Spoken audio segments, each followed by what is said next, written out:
नमस्कार, मैं हूं पंकज झा और आप मेरे साथ देख रहे हैं अंदर की बात पंकज झा के साथ। आज बात एक बेहद संवेदनशील मुद्दे की, वो भी उस इलाके से जिस राज्य में कुछ ही दिनों बाद चुनाव होने हैं और वहां बीजेपी ही नहीं, खुद प्रधानमंत्री नरेंद्र मोदी की अपनी प्रतिष्ठा दांव पर लगी हुई है। यही नहीं, अरविंद केजरीवाल का भी हम जिक्र करेंगे, जो इस बार गुजरात में कुछ उलटफेर करने का दावा कर रहे हैं।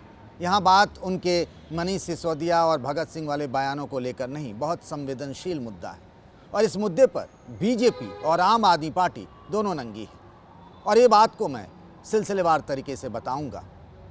अब तो ये बात साफ हो गई है, जो बात सुप्रीम कोर्ट में गुजरात सरकार की तरफ से बताई गई कि इस खेल में सब लोग शामिल थे। जी हाँ, हम बात उसी मुद्दे की कर रहे हैं, उसी नाम और चेहरे की कर रहे हैं जिसकी कहानी और दास्तां आप सुनेंगे तो यकीन मानिए, आपको यकीन नहीं होगा कि ऐसा भी हो सकता है। जी हाँ, बात तो साल 2002 की है, लेकिन अभी हाल फिलहाल में घटना ऐसी हो गई 15 अगस्त को कि बिल्किस बानो एक महिला थी और वो गर्भवती थी।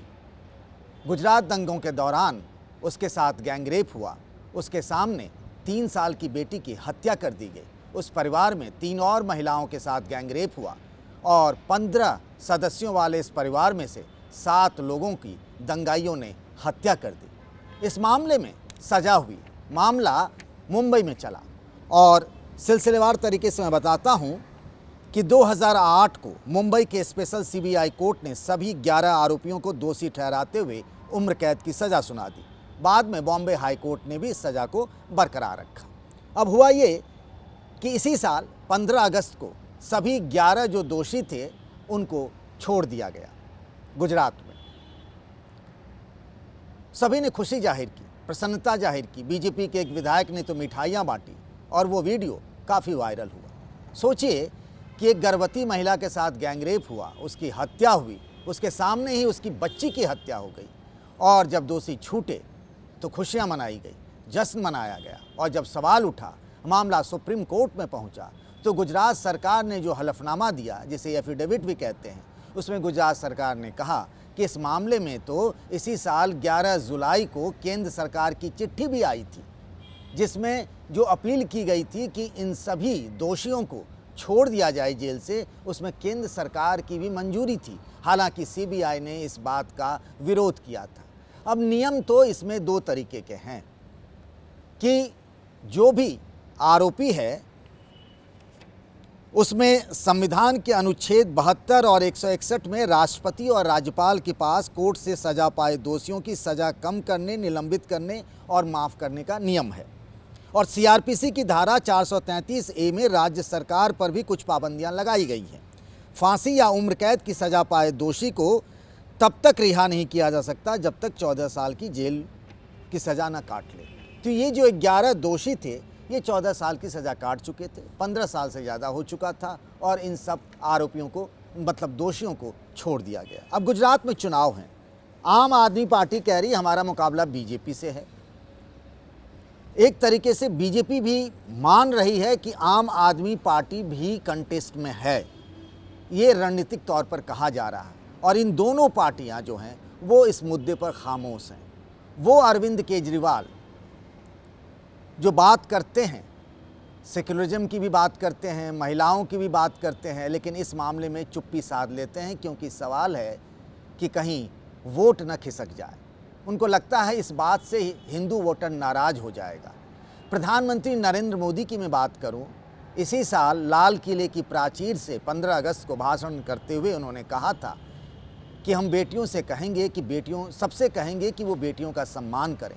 मुझे तो याद उनका एक बयान वो भी आ रहा है 2019 में, जब चुनाव ख़त्म हो गए, प्रधानमंत्री नरेंद्र मोदी दूसरी बार मतलब प्रधानमंत्री बने, तब उन्होंने कहा था, एक बयान था, छल में छेद है।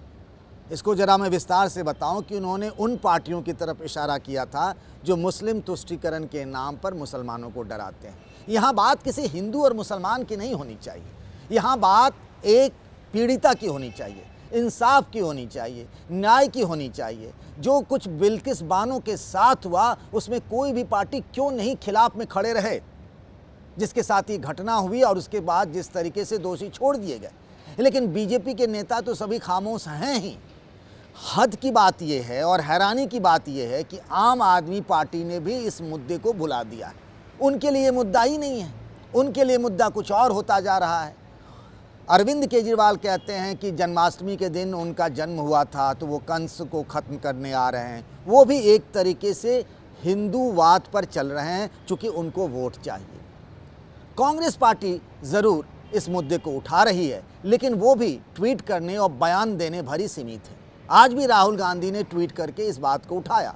कांग्रेस के अलग अलग नेता इस बात को उठा रहे हैं, लेकिन इस बात को लेकर सड़क पर कोई लड़ाई लड़ी जाए, इंसाफ की गुहार लगाई जाए, ऐसा कुछ नहीं हो पा रहा है। और ये बहुत अफसोसजनक है कि इतना बड़ा मामला राजनीति के अखाड़े में कहीं खोता नजर आ रहा है। जो बिल्किस बानो के साथ हुआ वो किसी के साथ हो सकता है, लेकिन कानून क्या कहता है, संविधान क्या कहता है, उसकी मर्यादा का भी ख्याल होना चाहिए। राजनीति एक अलग मुद्दा है। गुजरात में चुनाव है और इन सवालों से हम सबको भी अपने आप से पूछना चाहिए कि आखिर ऐसा क्यों हो रहा है। आप सब भी इस सवाल से ज़रूर दो चार होइएगा। आज के लिए बस इतना ही। नमस्कार।